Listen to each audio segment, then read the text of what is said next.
नमस्कार साथियों, फिर से आपका स्वागत है हमारे यूट्यूब चैनल पे जिसका नाम है फिनट्यूब हिंदी। आज डिस्कशन का पॉइंट होगा कि जब कोविड के दौरान और कोविड के बाद मैं एक स्टॉक को वॉच कर रहा था जिसका नाम है गोवा कार्बन।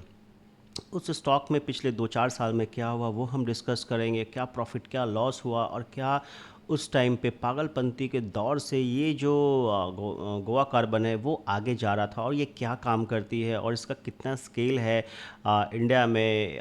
तो उसके हिसाब से भी हम थोड़ा डिस्कशन करेंगे। उससे पहले हम ये डिस्कशन करें कि आज एफ का नंबर कितना आया।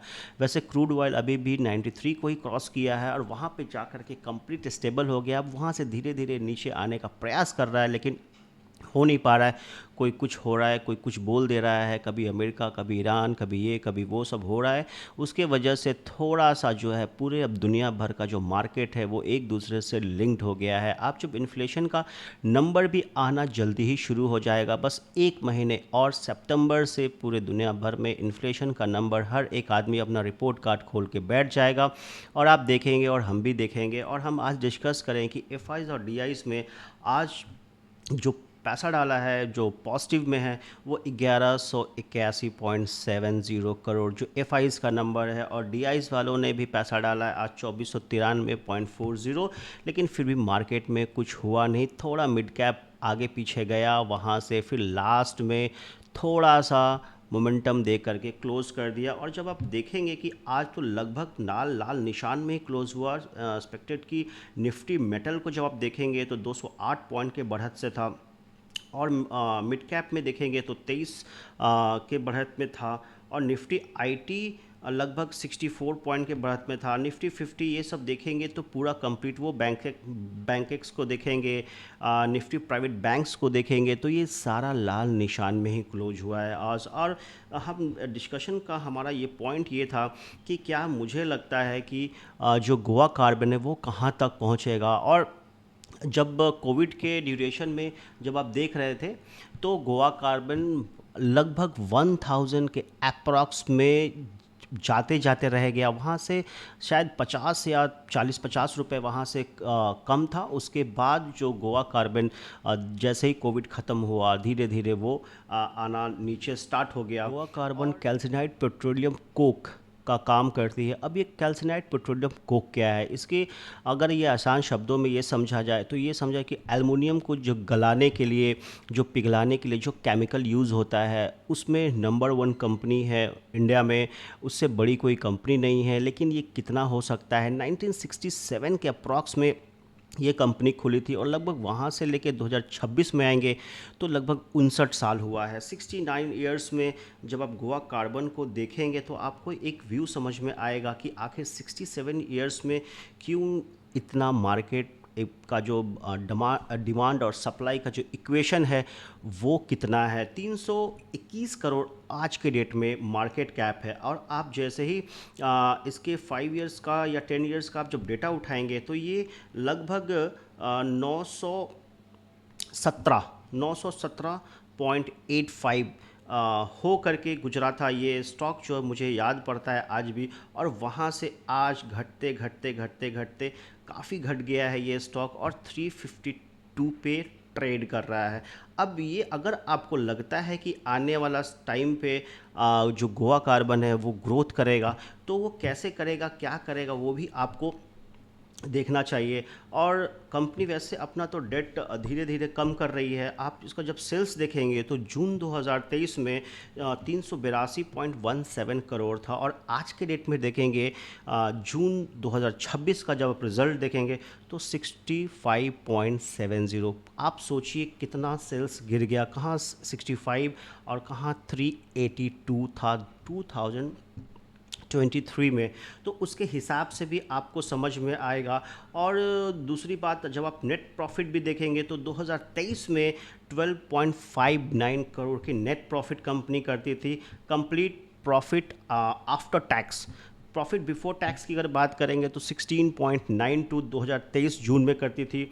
और आज जून में जो कर रही है नेट प्रॉफिट कंप्लीट लॉस कर रही है company, -6.85 net profit, net loss है उसका। और जब प्रॉफिट बिफोर टैक्स जब आप देखेंगे आप कोविड के ड्यूरिंग या थोड़ा कोविड के बाद भी अगर आप देखेंगे, सबसे ज़्यादा जो इसका दिसंबर 2023 में 46 करोड़ इन्होंने किया था। उसके बाद दिसंबर 2023 से धीरे धीरे घटते घटते घटते घटते आज के डेट में कंपनी कंप्लीट लॉस कर रही है वहाँ से। और आप ईपीएस भी देखेंगे तो ईपीएस में जो कंपनी का ग्रोथ था, जो सबसे ज़्यादा ग्रोथ था, वो दिसंबर 2023 में था। 37.80 का ईपीएस था, अर्निंग पर शेयर। और आज के डेट में देखेंगे तो -7.19 है। तो आपको ये समझना पड़ेगा कि इसका क्वार्टर ऑन क्वार्टर जो रिज़ल्ट है वो भी सही नहीं आ रहा है, और ग्रोथ तो कंप्लीट गायब हो गया है। कंप्लीट जैसा डेटा देख के लग रहा है, सेल्स गायब हो गया। जो एक्सपेंसेस कंपनी में होते थे, पहले जो एक्सपेंसेस होते थे 358.42 करोड़, आज के डेट में 70.10 करोड़ के एक्सपेंसेस हैं। इसका मतलब कि काफ़ी लोगों की नौकरी भी गई होगी, काफ़ी जो उनका सेगमेंट होगा वो बंद भी हुआ होगा शायद। इसके वजह से इनका जो ऑपरेटिंग जो प्रॉफिट है वो -4.40 है। तो उसके हिसाब से भी आपको समझना पड़ेगा कि क्यों जो है ऐसा गोवा कार्बन हो रहा है। और उस सबसे बड़ी बात तो ये है कि इसमें जो रिटेलर हैं वो भर भर के फंसे हुए हैं। इसमें मोर दैन 40% रिटेलर हैं। अब 40% रिटेलर होने के बाद प्रॉब्लम ये होता है कि लोग खुद ही आपस में खरीद बेच कर ले, कोई तू ले ले तू ले ले तू ले ले वाला हिसाब किताब इसमें हो रहा है। और ऊपर से मुझे लगता है कि शायद अगर कोई लेवरेज लिए होंगे तो वो सोच रहे होंगे कि ऊपर के भाव आएगा तो हम निकलेंगे, जैसे ही थोड़ा भाव आता होगा वो लोग निकलते हैं। तो ये गोवा कार्बन से बताने का चेष्टा ये है कि जब बुल मार्केट होता है तो हर एक जगह, हर एक स्टॉक में बुल मार्केट होता है, कंपनी के रिज़ल्ट अच्छे आते हैं। जैसे ही बेयर मार्केट में एंटर करते हैं तो बहुत मुश्किल होता है, कंपनी अपना रिज़ल्ट भी उतने अच्छे नहीं देती है और मार्केट कंप्लीट जो है वहाँ से वैनिश हो जाता है। और उसके बाद आपको सोचना चाहिए कि जब आप पैसा लगाते हो स्टॉक पे, 10 स्टॉक, 15 स्टॉक, 20 स्टॉक का, तो आप हमेशा अपने आप को घटे हुए ही पाओगे।